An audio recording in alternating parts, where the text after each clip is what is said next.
여러분, 야고보서라고 하면 어떤 이미지가 떠오르십니까? 지푸라기 서신, 행위와 믿음의 관계, 그 다음에 베드로 전후서는요. 요한의 서신들은 어떻습니까? 아마도 아주 단편적인 내용만 떠올릴 수 있거나 아무런 접점을 찾지 못하실 수도 있을 것입니다.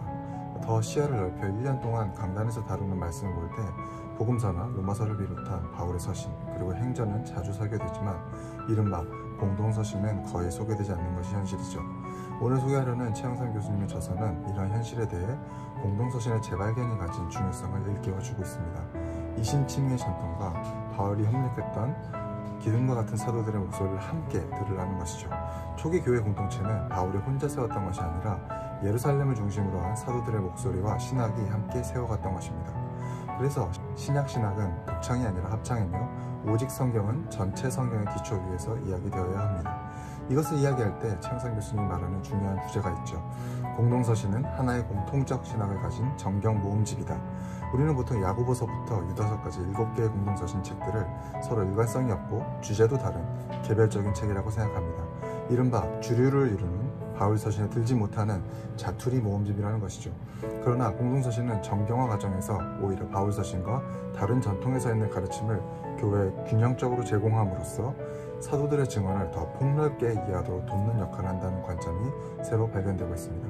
그러므로 공동서신은 바울 서신과 충돌되는 내용으로 집필된 것이 아니라 하나의 통합된 신학, 곧 이신칭의와 균형을 이루는 세상 속의 교회라는 중요한 주제를 다루고 있다는 것입니다. 다시 말해 오직 믿음과 오직 은혜로 구원을 얻을 수 있다고 확신하는 이 땅의 교회는 세상 속에서 어떤 자세로 살아가야 하는지를 가르쳐주는 책이 바로 공동서신이라는 것이죠. 이런 의미에서 최영삼 교수님은 이것을 공동서신의 새 관점이라고 이름 붙였습니다. 또 정경에 배열된 순서를 보면 재미있는 점을 발견할 수 있습니다.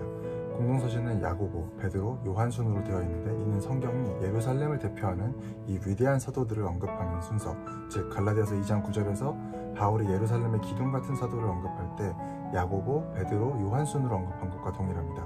더 나아가서 초기 사본들, 예루살렘의 시릴의 교리서 348년, 라오디게아 봉의의 59번째 정경 390년에서는 공동서신이 바울 서신 뒤가 아니라 사도행전 바로 뒤에 나옵니다. 이에 페인터라는 학자는 바울의 서신들이 원래부터 예루살렘 사도들의 서신서의 토대 위에서 읽도록 되어졌다라고 설명하기도 합니다. 자, 어떠신가요? 공동서신에 대한 생각이 조금은 달라지셨나요? 최영삼 교수님의 신약의 이해 시리즈 중 공동서신에서 가장 먼저 나온 야고보서, 지붕 없는 교회에서는 종교개혁적 신앙이라는 훌륭한 기둥은 있지만 두 마음을 품어 삶의 능력이 없는, 마치 지붕이 없어 비바람을 그대로 맞는 벌거벗은 집 같은 오늘날 우리 한국교회의 상황과 그 처방에 대한 내용을 다룹니다. 두 번째 책인 베드로 전서, 십자가와 선한 양심은 이 세상을 여행하는 출애굽 중인 교회 유비를 통해 세상을 통과하는 교회, 세상 속의 교회가 어떤 모습으로 나아가야 하는지를 밝히고 있습니다.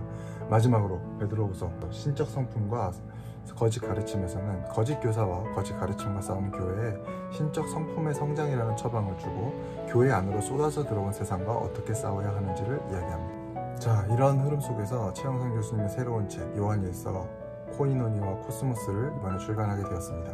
베드로 후서가 말하는 신적 성품을 어떻게 해야 제대로 성장시킬 수 있을까? 이 책이 그 해답을 제공합니다. 바로 코이노니아로서의 교회입니다. 흔히 교제라는 뜻을 알고 있는 코이노니아는 단순히 밥 먹고 차 마시는 수준의 교제를 뜻하지 않습니다. 악한 자의 코스모스라는 큰 배경 속에서 교회는 코이노니아를 통해 세상을 이기는데 그것은 새 언약의 성취로 이루어진 종말론적인 코이노니아라는 것입니다. 이 책은 교회가 뜻하는 에클레시아가 무엇으로부터 from, 부름받아 나온 언약 백성의 사명을 가리킨다면 코이노니아는 뭐뭐로 into, 우리가 이루게 될 삼위 하나님과의 교제의 삶과 그 영광의 본질을 가리키는 표현에 가깝다고 말합니다. 다시 말해 출애굽을 통해 광야로 들어간 것을 에클레시아, 그리고 가나안에 들어가 얻는 언약 백성의 삶을 코이노니아라고 할 수 있다는 것이죠. 요한서신은 신적 성품의 성장을 가능하게 하는 그 삼위 하나님과의 코이노니아, 내면적이고 영적인 교회의 삶에 대해 깊고 생생하게 묘사합니다. 그리고 교제를 회복하게 된 코이노니아로서의 교회는 악한 자의 코스모스 한복판에서 회복된 새 공동체로서 살아가게 된다고 이야기해 줍니다. 코로나 바이러스로 인해 교회는 급작스럽게 교제가 무엇인지 그 근본적인 도전에 직면했습니다. 대면이냐 비대면이냐, 무엇이 옳고 그르냐를 따지기 전에 요한이 말하는 삼위 하나님과의 관계 안에서 경험하는 진정한 그 코이노니아가 무엇인지 설명해주는 이 책의 이야기에 귀를 기울여보면 어떨까요? 교회에 대한 세상의 신뢰가 곤두박질치는 지금, 교회가 추구해야 할 진정한 가치가 무엇인지 고민해봐야 할 것 같습니다. 아무쪼록 이 책이 한국교회의 바른 이정표가 될 수 있기를 바랍니다.